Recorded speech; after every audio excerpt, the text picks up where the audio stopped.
everyone. I am Sheldon Owen, Extension Wildlife Specialist with West Virginia University, and today I'm with Sue Alcott, Wildlife Biologist with West Virginia Division of Natural Resources. Sue, thank you for joining us today.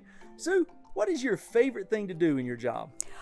My favorite thing is that often I do different things every day. Tonight we're going to look at moths.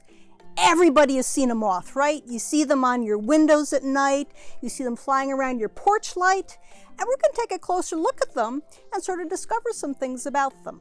All right, so tonight we're going on a moth safari. Sue, tell me what kind of setup you have right here. Okay, all you need to do, this is an old, it's a lightweight blanket, but a sheet, anything light colored, white is best because that reflects the light better and the moths tend to be attracted to it a little bit more. What I've done is tied knots up at the corner, so there's something for the rope to grab a hold of. I happen to have something I can hang it from up above, but you can tie a rope across like your porch and use clothespins to attach it here. And the important thing is just to have it hang down to the ground, have a little bit on the ground, because often moths will come down here and then they want to crawl down on the ground down here. And then you have a light that's going to shine across here. And so the moths want to settle someplace when they're attracted to light. And often they'll settle on this white thing right here. But remember to look at the back, because sometimes they'll be on the back, sometimes they'll be where it's a little bit dimmer, off on to one side as well.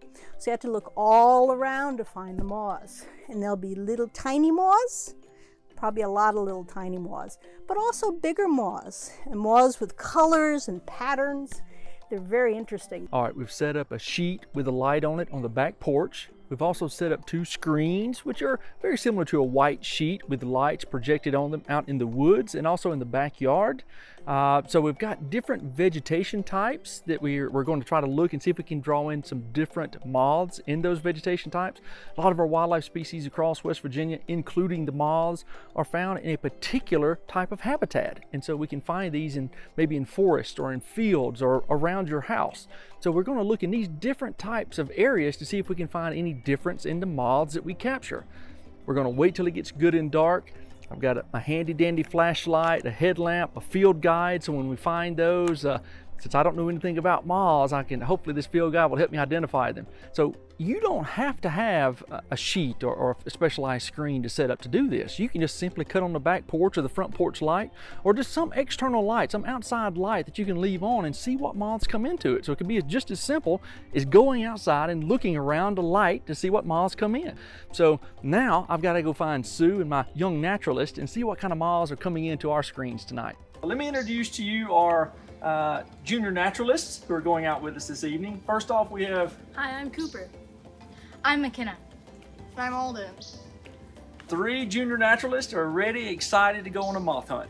This is an Io moth. Often males are attracted to lights more than the females, but not always. And their caterpillars have stinging hairs on them. And if you have the unfortunate experience of getting touched by them, it's like fire. It's like nettles, but they're really pretty moths. Actually, that could be a female too. Look at the markings. I've never seen one like that before. That's really cool. Yeah, they'll vibrate their wings to keep their wing muscles warm so they can fly, because they're cold-blooded. Mm-hmm.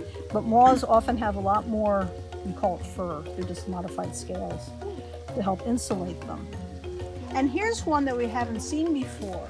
And when you find one you don't know quite what it is, you can look it up in the book. And you can see the pattern. It's sort of rusty at the front of the wings and a white stripe, and then darker towards the back. And this is called a yellow-shouldered slug moth, because we looked it up in the book. How do you tell the difference between moths and butterflies?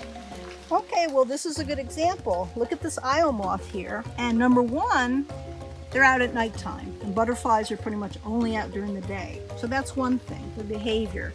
Number two, notice the antenna on the Io moth. See how they look like little feathers? Other moths have antennae that just like little threads. A butterfly has an antenna, it's like a little stick with a knob on it. So that's another really good way to tell the difference between a butterfly and a moth. Often too, a lot of moths, even though the Io moth is very colorful, a lot of moths are just sort of dull colors, and a lot of butterflies are sort of bright colors. But that doesn't, there's a lot of variability. And actually there's a few moths that actually fly during the daytime. And so, just like a lot of things in nature, nothing is an absolute. There's always a few exceptions. But those are two good rules to go by. If they're flying it during the day or night, and what their antenna looks like. How do you tell the difference between a boy and a girl? With moths, it can be easy. Sometimes their patterns are different. On this one, it isn't. This is one of the tiger moths. It's either a banded tussock moth or a sycamore tussock moth. Some of them are very different, like the Io moth. The female looks very different from the male. But they know what the differences are, and that's important. The way scientists learn is that they look at them very carefully, and they're able to tell if they're a boy or a girl. All right, Cooper, McKenna, Alden, thank you very much. Sue, thanks for going out with us and showing us all these cool moths that we saw tonight. Thank you all for joining us. We hope you enjoyed this moth video, this moth safari. We encourage you to get outdoors and see what types of moths you can find. Go out at night on your front porch, your back porch, cut the light on and see what you can see. Remember to cut it off before you go to bed so the moths can go back out and live their normal lives. Find out about more of our wildlife here in West Virginia. Get outside and explore.